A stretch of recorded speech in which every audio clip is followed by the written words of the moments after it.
चीकू बंदर और जादुई गुब्बारे का अद्भुत सफर। एक बहुत ही विशाल और रहस्यमय जंगल था जहां ऊंचे ऊंचे पेड़ आसमान को छूते थे। इसी जंगल में रहता था चीकू, एक नटखट बंदर जिसकी शरारतों से सब परेशान रहते थे। चीकू को नई और अजीब चीजें खोजने का बहुत जुनून था। वह हमेशा कुछ नया ढूंढता। वह कभी किसी जानवर की पूंछ खींचता तो कभी चुपके से उनके फल चुरा लेता। लेकिन इन शरारतों के पीछे चीकू के दिल में एक बहुत ही मासूमियत छिपी हुई थी।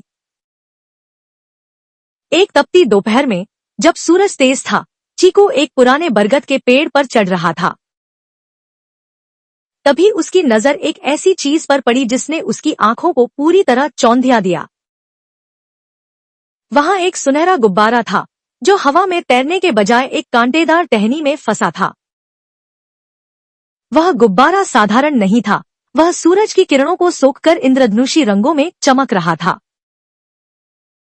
चीकू ने जैसे ही अपनी उंगलियों से उस गुब्बारे को छुआ, एक जोरदार धमाका हुआ। गुब्बारा फटा नहीं, बल्कि उसमें से सुनहरी रोशनी का एक विशाल फव्वारा बाहर निकला। उस जादुई रोशनी के बीच से एक अत्यंत सुंदर और दिव्य परी धीरे धीरे प्रकट हुई। परी की आवाज संगीत जैसी मधुर थी, जिसने चीकू को मंत्रमुग्ध कर दिया। परी ने चेतावनी दी कि यह गुब्बारा ब्रह्मांड की सबसे शक्तिशाली चीजों में से एक है। उसने बताया कि यह गुब्बारा चीकू को 3 इच्छाएं दे सकता है, लेकिन एक कठिन शर्त थी। अगर चीकू ने स्वार्थ के लिए इच्छा मांगी तो गुब्बारा पत्थर बन जाएगा और वह अपनी आवाज खो देगा। परी ने स्पष्ट किया कि इच्छाएं केवल और केवल दूसरों की भलाई के लिए ही होनी चाहिए। चीकू पहले तो थोड़ा घबराया, लेकिन फिर उसने बड़े गर्व से परी को अपना वादा किया। चीकू ने वादा किया कि वह अपनी जादुई शक्तियों का उपयोग केवल दूसरों की मदद के लिए करेगा। परी मुस्कुराई और धीरे धीरे गायब हो गई, लेकिन गुब्बारा चीकू के हाथ में ही रह गया। अब चीकू के मन में हलचल थी और वह सोच रहा था कि उसे पहली इच्छा क्या मांगनी चाहिए। तभी उसकी नजर नीचे जमीन पर पड़ी, जहां छोटू खरगोश एक सूखे पत्ते के पास बैठा था। छोटू कई दिनों से भूखा था क्योंकि जंगल में भयंकर सूखा पड़ने के कारण कुछ नहीं बचा था। छोटू की मासूम आंखों में आंसू थे, जिसे देखकर चीकू का दिल पूरी तरह पसीज गया। चीकू ने गुब्बारे को कसकर पकड़ा और अपनी आंखें बंद करके पहली इच्छा मांगी। उसने कहा, हे जादुई गुब्बारे, मैं चाहता हूं कि जंगल का कोई भी जीव कभी भूखा न रहे। जैसे ही उसने यह शब्द कहे, गुब्बारे से एक सुनहरी लहर निकली और पूरे जंगल में फैल गई। देखते ही देखते सूखे पेड़ हरे हो गए और जमीन से रसीले फल अपने आप उगने लगे।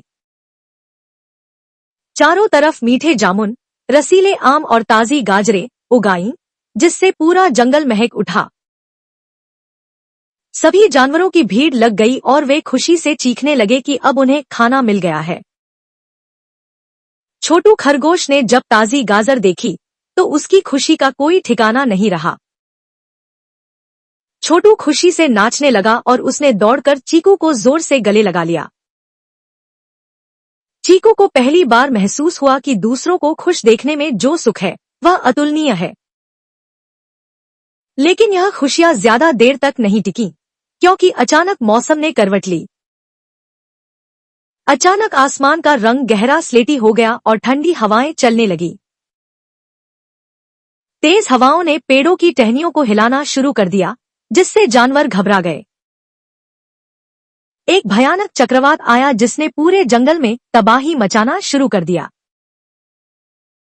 हवा इतनी शक्तिशाली थी कि बड़े बड़े पुराने पेड़ जड़ से उखड़ने लगे। पक्षियों के घोंसले, जिनमें नन्हे बच्चे थे, तिनका तिनका होकर बिखरने लगे। चीकू ने देखा कि माँ चिड़िया अपने बच्चों को बचाने के लिए बेतहाशा संघर्ष कर रही थी। बेचारे नन्हे पक्षी ठंड और डर से कांप रहे थे क्योंकि उनके पास कोई छत नहीं थी।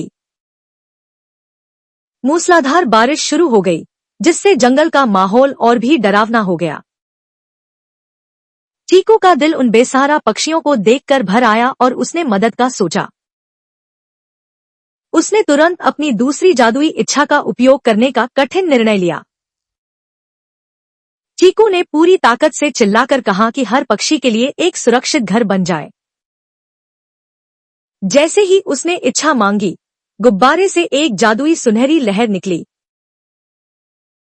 पलक झपकते ही पेड़ों की शाखाओं पर अद्भुत और सुंदर घोंसले तैयार हो गए।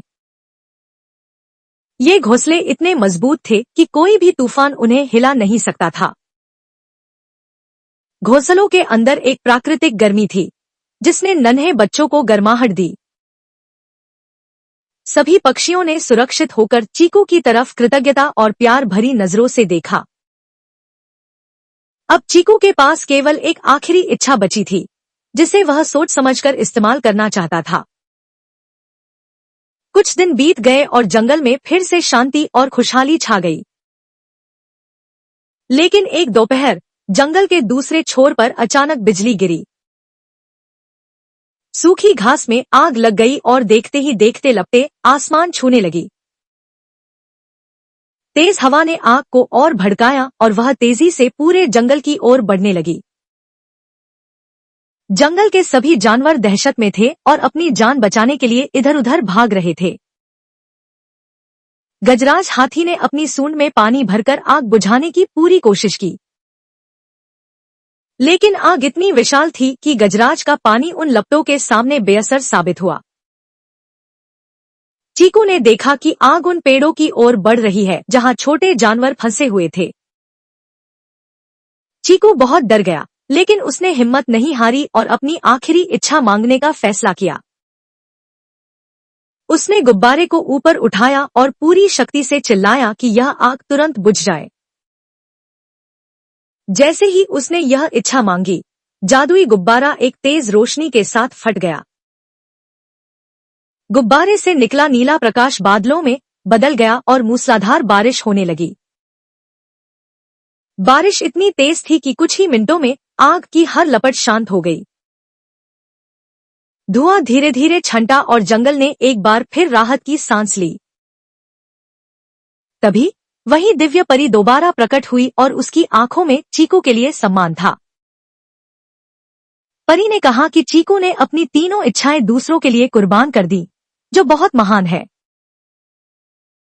परी ने अपनी छड़ी घुमाई और चीकू के सीने पर एक चमकता हुआ सुनहरी दिल का निशान बना दिया। चीकू अब जंगल का रक्षक बन गया और सभी जानवर मिलजुल कर एक परिवार की तरह खुशी खुशी रहने लगे।